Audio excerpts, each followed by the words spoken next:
আলাইকুম। আশা করি সবাই ভালো আছেন। আমরা আজকে থেকে জৈব রসায়নের একটা সুন্দর সিরিজ নিয়ে আসি। অ্যাকচুয়ালি হচ্ছে আমরা চেষ্টা করব 40 থেকে 45টা ক্লাস। আমরা জানি না অ্যাকচুয়ালি যে কতটা ক্লাস হতে যাচ্ছে। এস্টিমেটলি আমরা বলতে পারি যে 40 থেকে 45টা ক্লাস হবে ইনশাআল্লাহ। আমরা চেষ্টা করব জৈব রসায়নটাকে যতটা সহজভাবে হচ্ছে উপস্থাপন করা যায়, এবং আমরা জানি যে অনেকগুলো ম্যাথ আছে, অনেকগুলো আর কি বিক্রিয়া আছে যেগুলো খুব সুন্দরভাবে করা যায়, অনেকগুলো এমসিকিউ আছে যেগুলো খুব দ্রুত করা যায়। সেগুলো হচ্ছে কিভাবে করা যায় তার জন্য আমরা আলাদা আলাদা করে প্রশ্ন বের করবো ইনশাআল্লাহ। ঠিক আছে, আজকে আমরা শুরু করবো। আজকে হচ্ছে জৈব রসায়নের প্রথম ক্লাস। আজকের টপিক হচ্ছে জৈব রসায়ন হচ্ছে ইতিহাস। জৈব রসায়নের ইতিহাসটাকে আমরা সুন্দরভাবে হচ্ছে অ্যাবজর্ব করবো। আর অবশ্যই যারা ক্লাস দেখছো অবশ্যই জানাবা কোথা থেকে ক্লাস করতেছো এবং ক্লাসগুলো কেমন হচ্ছে, এবং একটু কমেন্ট করার চেষ্টা করবো যেন হচ্ছে আমরা ইন্সপায়ার্ড পাই, যেন হচ্ছে আমরা ক্লাসগুলো দ্রুত দেওয়ার ট্রাই করি। আর অবশ্যই যে কাজটা করবা তা হচ্ছে সুন্দরভাবে নোটটা তৈরি করে রাখবা।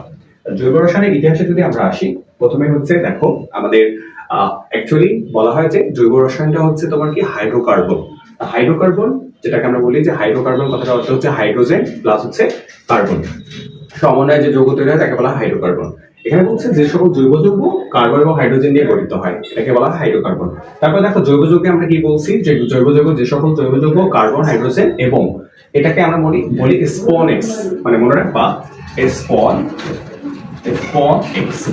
স্পনেক্সটা কি, sulphur, phosphorus, oxygen, nitrogen, extra দ্বারা আমরা হ্যালোজেনকে বোঝাই। তাহলে এটা দ্বারা অর্থাৎ যদি দেখি যে কার্বন হাইড্রোজেন এবং স্পনেক্স এটা থাকে তাহলে তাকে হচ্ছে জৈব যৌগ বলা হয়।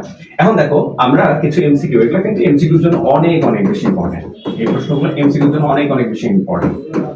এমসিকিউ ঠিক আছে, যে হাইড্রোজেন বিহীন জৈব যৌগ কোনটি, এগুলো আসে পরীক্ষায়।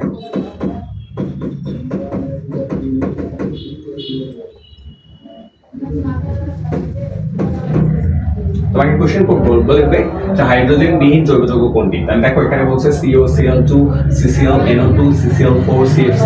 দেখো 11, 12, 112, 100 তোমার হচ্ছে 14। এগুলো কিন্তু আমরা CFC আমরা জানি, যারা পরিবেশ রসায়ন করছো তারা অবশ্যই জানবা যে CFC হচ্ছে কিভাবে প্রকাশ করে। আমরা ইনশাআল্লাহ দেখাবো এখানে, অবশ্যই এখানে একটা ভিডিও আসবে যেটা CFC হচ্ছে কিভাবে ভেঙে কাজ করতে হয়, সেই জায়গাগুলো আমরা দেখাবো ইনশাআল্লাহ। এইখানে দেখো আমাদের কিছু নাম আছে, নামগুলো হচ্ছে অবশ্যই মনে রাখতে হবে। এগুলোকে কাঁদুনে গ্যাস বলা হয়, ঠিক আছে। CCl3, NO2, CCl4 এই জায়গাগুলোর নাম তোমাকে ভালো করে করতে হবে। তারপর দেখো কার্বন যুক্ত অজৈব যৌগ, অর্থাৎ কার্বন থাকবে এরপর হচ্ছে অজৈব যৌগ। আমরা জানি যে কার্বন থাকলে হচ্ছে জৈব যৌগ হয়, বা কার্বন হাইড্রোজেন থাকলে জৈব যৌগ হয়। তা আমরা এবার দেখবো যে কার্বন যুক্ত বা অজৈব যৌগ, এগুলো এমসিকিউতে প্রচুর পরিমাণে আসে। দেখো CO carbon monoxide, CO2 carbon ডাই অক্সাইড, CaC2 কার্বন, এটাকে বলা হয় calcium carbide, CS2 calcium sulphide, CS2 দুইবার লিখে ফেলছি। H2CO3 হচ্ছে আমাদের হচ্ছে কার্বনিক অ্যাসিড, CaC মানে CaCO3 ক্যালসিয়াম কার্বনেট, যেটাকে আমরা বলি হচ্ছে চুনা পাথর। হ্যাঁ, KCN অর্থাৎ পটাশিয়াম সায়ানাইড। তাহলে দেখো এগুলো হচ্ছে কি বলতো, যে কার্বন থাকা সত্ত্বেও এগুলো হচ্ছে অজৈব যৌগ হবে। একটু ভালো করে যদি নোট করে রাখো এবং পড়ো তাহলে দেখবা যে ইনশাআল্লাহ যদি আসে এমসিকিউতে খুব সুন্দরভাবে পাবা, ঠিক আছে। আচ্ছা, এবার যদি আসি তাহলে দেখো আমাদের হচ্ছে কার্বন এবং হাইড্রোজেন থাকলেও জৈব যৌগ নয়। একটু আগে কি দেখলাম, আমরা দেখলাম যে হচ্ছে মানে হাইড্রোজেন বিহীন হচ্ছে জৈব যৌগ দেখছি, তারপর দেখছি হচ্ছে তোমার কার্বন যুক্ত হচ্ছে অজৈব যৌগ দেখলাম। এবার দেখতেছি কার্বন এবং হাইড্রোজেন থাকলেও কিন্তু কি হবে না বলতো, জৈব যৌগ হবে না। এখানে বলা হচ্ছে অ্যামোনিয়াম সায়ানেট, তারপর হচ্ছে সোডিয়াম হাইড্রোজেন কার্বনেট বা সোডিয়াম বাইকার্বনেট আমরা বলি। আর যেটা হচ্ছে ভিনেগার প্রস্তুত করার তারা জানবা, এটা হচ্ছে কার্বনিক অ্যাসিড। দেখো হাইড্রোজেন এবং কার্বন থাকা সত্ত্বেও আমরা জানি যে হাইড্রোজেন এবং কার্বন থাকলে মাস্ট বি জৈব রসায়ন হবে, তবে এইগুলো হচ্ছে তোমার জৈব রসায়ন মানে জৈব যৌগ হবে না। আচ্ছা, এবার আসি, দেখো আমরা একটা সংখ্যা বলছি, এই সংখ্যাটার ব্যাপারে একটু আমি বলতে চাই। প্রথমত হচ্ছে দেখো এখানে আসলে এই যে জৈব যৌগের সংখ্যা হচ্ছে 9 মিলিয়ন, এন দ্বারা মিলিয়ন বোঝাচ্ছি, অর্থাৎ 90 লক্ষের বেশি, মানে প্রায় 1 কোটির কাছাকাছি, বুঝতে পারছো। আর অজৈব যৌগের সংখ্যাটা হচ্ছে প্রায় 1 লক্ষ। আসলে অজৈব যৌগের সংখ্যাটা অনেক বেশি অজৈব যৌগ থেকে, এটা মাথায় রাখতে হবে, ঠিক আছে, একদম বেসিক। এখানে ইতিহাস এবং বিজ্ঞানীদের অবদান আছে। এই জায়গাগুলো ভাইয়া এগুলো অ্যাডমিশনের জন্য অ্যাডমিশন পিরিয়ডে প্রচুর পরিমাণে লাগে, এই জন্য আমরা অ্যাড করে দিচ্ছি। অ্যাডমিশন এটা খুব বেশি লাগবে। এখন কথা হচ্ছে আমি পড়বো কেমন করে, মনে রাখবো কেমনি, আমরা সেই ব্যাপারটা হচ্ছে তোমাদের সামনে শুরু করবো। প্রথমে দেখো বিজ্ঞানী ল্যামিরি কি বলছে, যে খনিজ, উদ্ভিজ আর প্রাণীজ পদার্থ, অর্থাৎ হচ্ছে যে তোমার জৈব রসায়ন বা জৈব যৌগটাতে যেগুলো ইনক্লুড তা হচ্ছে খনিজ পদার্থ ইনক্লুড, উদ্ভিজ পদার্থ অর্থাৎ উদ্ভিজ এবং প্রাণীজ পদার্থ হচ্ছে তোমার ইনক্লুড। এখন উদ্ভিজ মানে কি, উদ্ভিজ মানে হচ্ছে উদ্ভিদ থেকে আসছে এরকম, খনিজ হচ্ছে আমরা জানি যে হচ্ছে আমাদের খনিজ পদার্থ যেগুলো হচ্ছে তোমার নিকেল, তারপর হচ্ছে ক্যাডমিয়াম, যেগুলো হচ্ছে আমাদের কি থাকে বলতো, যে মাটির নিচে থাকে। তারপর হচ্ছে প্রাণীজ পদার্থ অর্থ হচ্ছে যে প্রাণী থেকে যেগুলো উদ্ভূত হয়েছে, অর্থাৎ প্রাণী থেকে যেগুলো হচ্ছে তোমার পরবর্তীতে পাওয়া যায়, ঠিক আছে সেগুলো। আচ্ছা, এবার আসলে বিজ্ঞানী শিরে কি বলছেন, তাহলে দেখো আমাদের ল্যাবের কথা শেষ, এবার শিরে বিজ্ঞানী শিরে কি বলছেন।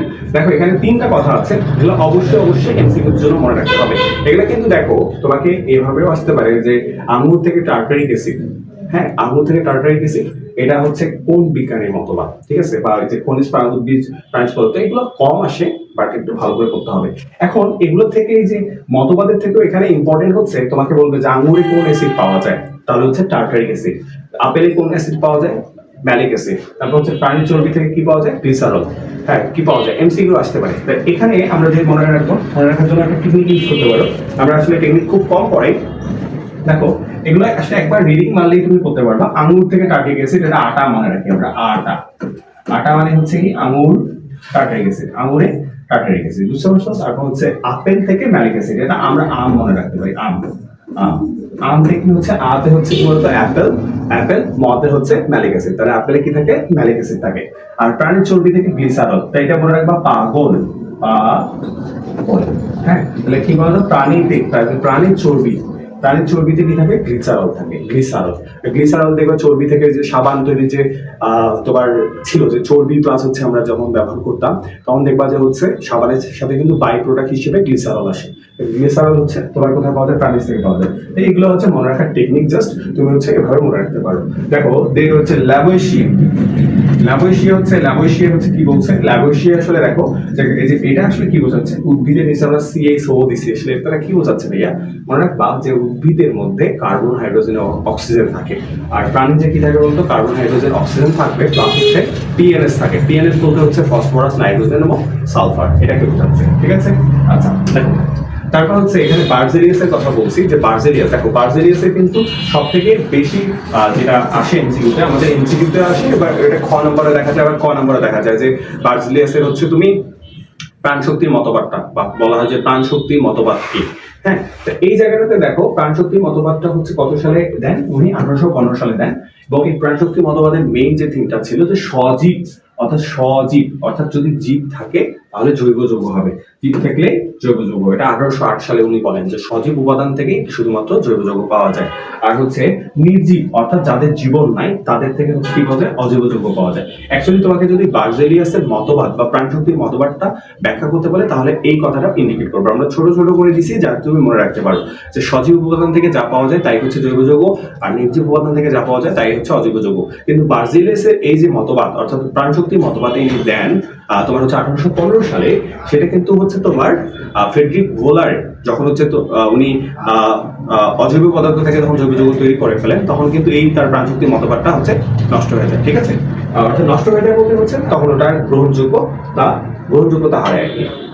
আচ্ছা দেখো ফ্রেডরিক বোলার কত সালে, 1828 সালে। আসলে ইনি একটা সুন্দর গল্প আছে। গল্পটা হচ্ছে এরকম যে আসলে ইনি কি করছিল, যে এনার চিন্তা ছিল কিন্তু অ্যাকচুয়ালি হচ্ছে অ্যামোনিয়াম সায়ানাইড তৈরি করা, অ্যামোনিয়াম সায়ানাইড তৈরি করা। তাই এখন ইনি করছে অ্যামোনিয়াম সায়ানাইড তৈরি করার জন্য তুমি গল্প করে মনে রাখবা, তাহলে বিক্রিয়াগুলো মনে থাকবে। এটা তো একদম পুরো মুখস্থ মনে রাখতে হবে, কারণ হচ্ছে এটা একটা পুরো একটা ঘটনার পার্ট। হ্যাঁ দেখো কি হয়েছে, উনি অ্যামোনিয়াম ক্লোরাইড দিছিল এবং তোমার হচ্ছে লেড সায়ানাইড দিছিল। তাহলে হচ্ছে এবার অ্যামোনিয়াম ক্লোরাইড এবং হচ্ছে লেড সায়ানাইড উনি নিছিল। লেড সায়ানাইড নেওয়ার পর উনি চিন্তা করছিল যে আমি হচ্ছে কি পাবো বলতো, অ্যামোনিয়াম সায়ানাইড পাবো। তা আগে ব্যাপারটা তো কি দেখো, আগে যখন হচ্ছে এটা ঘটনা হচ্ছে 1828 সালে যখন এরকম একটা ঘটনা হয়েছিল, তখন হচ্ছে কি, তখন কিন্তু আসলে প্রভাবক দেখবা তোমরা রাসায়নিক পরিবর্তন যখন করবা, প্রভাবক একটা টার্ম আছে। আসলে ওখানে আমরা কিভাবে কাজ করতাম, যে তুমি মনে করো করতেছো সুন্দর করে, যে দেখবা প্রভাবকে আছে যে আসলে কি করে বিক্রিয়ার গতি ত্বরান্বিত করে, অর্থাৎ হ্রাসও করতে পারে, বৃদ্ধিও করতে পারে। এই যে প্রভাবক বিষ আছে, ধাতব প্রভাবক আছে, ঋণাত্মক প্রভাবক আছে। তো ফ্যাক্টটা হচ্ছে আগে তখন এইভাবে প্রভাবকগুলো আবিষ্কার হয়নি, এই জন্য কিন্তু একটা বিক্রিয়া কমপ্লিট হতে অনেক দিন টাইম লাগতো। এই জন্য হচ্ছে কি বা অনেক সময়টা লাগতো। তা ফ্রেডরিক ওলার কি করছে, যখন এটা হচ্ছে তোমার অ্যামোনিয়াম ক্লোরাইড এবং তোমার লেড সায়ানাইড হচ্ছে উনি বিক্রিয়া দিয়ে উনি না ঘুমায় গেছে। ঘুমায় যাওয়ার পর হচ্ছে তুমি দেখো উৎপন্ন কি হয়েছিল, লেড ক্লোরাইড এবং অ্যামোনিয়াম সায়ানাইড। তো তুমি দেখো যে লেড ক্লোরাইড এবং অ্যামোনিয়াম সায়ানাইড উৎপন্ন হয়েছে, এখন উনি কি করছে, উনি তো হচ্ছে কি করা লাগতো, যখন উৎপন্ন হয়ে গেছে প্রোডাক্টটা তখন উঠায় দেওয়া লাগতো, কিন্তু উনি তো ঘুমায় গেছে কারণে উঠায় নিতে পারে, তখন কি হয়েছিল অ্যামোনিয়াম সায়ানাইডটা হচ্ছে কি হয়, পুনর্বিন্যাস হয়, পুনর্বিন্যাস, এটাকে বলা হয় পুনর্বিন্যাস বিক্রিয়া। বুঝতে পারছো কি বিন্যাস, এটাকে বলা হয় পুনর্বিন্যাস। কি বিক্রিয়া, বিন্যাস বলো তো, পুনর্বিন্যাস বিক্রিয়া বলা হয়। পুনর্বিন্যাস বিক্রিয়া কেন সেটা একটু ব্যাপার বলে দেই। তা হচ্ছে দেখো পুনর্বিন্যাস কেন, কারণ দেখো নাইট্রোজেন কয়টা, দুইটা, দেখো নাইট্রোজেন দুইটা, তারপর দেখো হাইড্রোজেন কয়টা, চারটা, 2 আর 2 4, আবার দেখো সি সি আছে, ও আছে, দেখো CO। তাহলে দেখো এই অ্যামোনিয়াম সায়ানাইডটাকে তুমি যদি ভাঙো তাহলে এটাকে কি হচ্ছে বলতো, ইউরিয়া হচ্ছে, ইউরিয়া। এখন হচ্ছে আচ্ছা, এইটাকে আমরা যেভাবে হচ্ছে এখন কাজ করে, তোমার হচ্ছে এটাকে বলা হয় পুনর্বিন্যাস বিক্রিয়া। ফ্যাক্টটা হচ্ছে কি ভাইয়া, এটা যদি তুমি মনে রাখো, দেখো এখানে বিক্রিয়ার কিছু পার্ট আছে, একটু বিক্রিয়ার পার্টটা দেখাই দিই। যেমন দেখো অ্যামোনিয়াম ক্লোরাইড ছিল NH4Cl, আচ্ছা একটু একটা আলাদা করে, NH4Cl ছিল, আর এটার সাথে ছিল হচ্ছে PbCnO2, কারণ সায়ানাইড যখন হবে CnO থাকবে, সায়ানাইড আর Cn থাকবে সায়ানাইড। আচ্ছা এটা যখন থাকবে তাহলে বোঝা যাচ্ছে, আমরা জানি যখন কোনো যৌগ ফর্ম করে তখন কি হয় বলতো, তাদের হচ্ছে কি হয় যে তাদের যোজনীগুলো এক্সচেঞ্জ হয়। তাহলে দেখো অ্যামোনিয়াম যে আছে, অ্যামোনিয়াম আমরা জানি +1, কারণ NH4 হচ্ছে +1 আর ক্লোরাইড হচ্ছে -1, এই জন্য 1 1, এই জন্য 1 আছে। লেডের কিন্তু 2, সায়ানাইড হচ্ছে 1।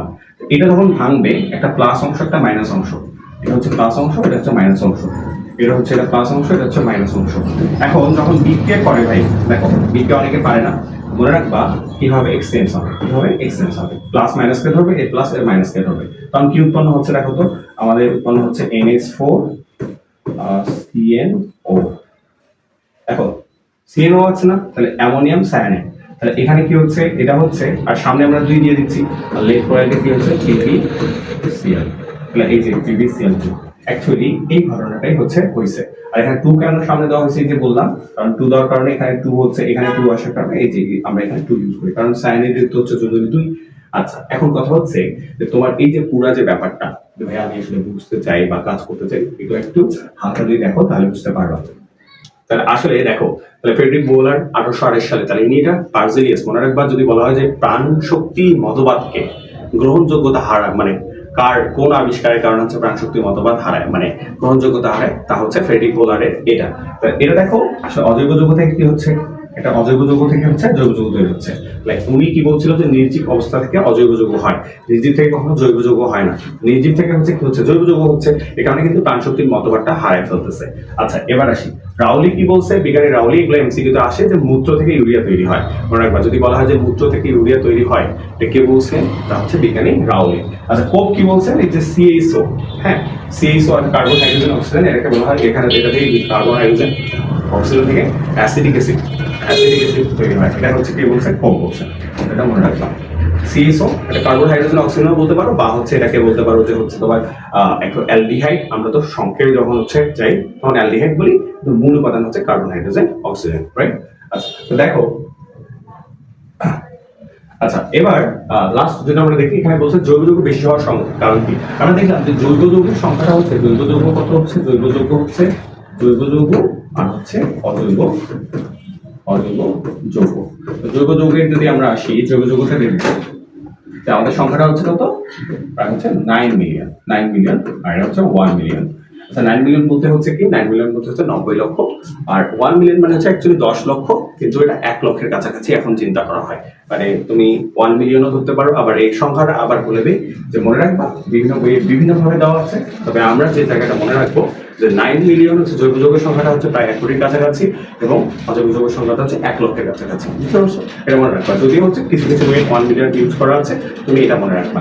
আচ্ছা এবার আসি, দেখো যে জৈব যৌগের এই এত বেশি হওয়ার কারণটা কি, অ্যাকচুয়ালি আমরা এই যে ক্যাপস এটা পড়ি, তো জৈব যৌগের বেশি হওয়ার কারণ হচ্ছে আমরা যে জায়গাটা পড়ি তা হচ্ছে এখানে মনে রাখি ক্যাপস দ্বারা, কি দ্বারা বলতো, ক্যাপস। এই ক্যাপস থেকে ক্যাপে হচ্ছে ক্যাটেনেশন, পথে হচ্ছে পলিমার বন্ড, সাথে হচ্ছে হচ্ছে সমানতা। আবার বলি বলতো ক্যাপস দ্বারা মনে রাখবো। তাহলে জৈব যৌগের হচ্ছে এই যে আধিক্যতার কারণ বা হচ্ছে এটাকে বলা হয় কি বলতো, যে জৈব যৌগ এত বেশি কেন, এর কারণ হচ্ছে তিনটা কারণ হচ্ছে ক্যাপস আমরা বলি ক্যাটেনেশন, পলিমারকরণ আর হচ্ছে সমানতা। কিন্তু এই তিনটার বাইরেও দুইটা কারণ আছে যেটাকে আমরা বলি হচ্ছে সংকরণ হয় এবং বন্ধন প্রকৃতি। বুঝতে পারছো? এই দুটাও কারণ কিন্তু। তারপর আসি যে স্পেশাল কিছু হচ্ছে আমাদের মানে কার্বন, যেহেতু আমাদের এটা হচ্ছে জৈব যৌগের অ্যাকচুয়ালি কাজটাই হচ্ছে কিন্তু কার্বনের কাজ। আমরা যদি দেখি কার্বনের কয়েকটা রূপভেদ আছে, যেমন ফুলারিন আছে। ফুলারিনটাকে একটু ভালো করে করতে হবে। প্রথমে ফুলারিন থেকে যা যা কোশ্চেন আসে আমরা সবগুলো চেষ্টা করছি উল্লেখ করে দেওয়ার। যে ফুলারিন দেখতে কেমন, এটা হচ্ছে ফুটবলের মতো। প্রথম কথা হচ্ছে ফুলারিন দেখতে কেমন, ফুটবলের মতো। আর সংকরণ কেমন, sp2 সংকরণ, ঠিক আছে। তবে আরেকটা জিনিস মনে রাখতে হবে যে কার্বনের কিন্তু আরো দুইটা রূপভেদ আছে। একটাকে বলা হচ্ছে হিরো, একটাকে বলা হয় হচ্ছে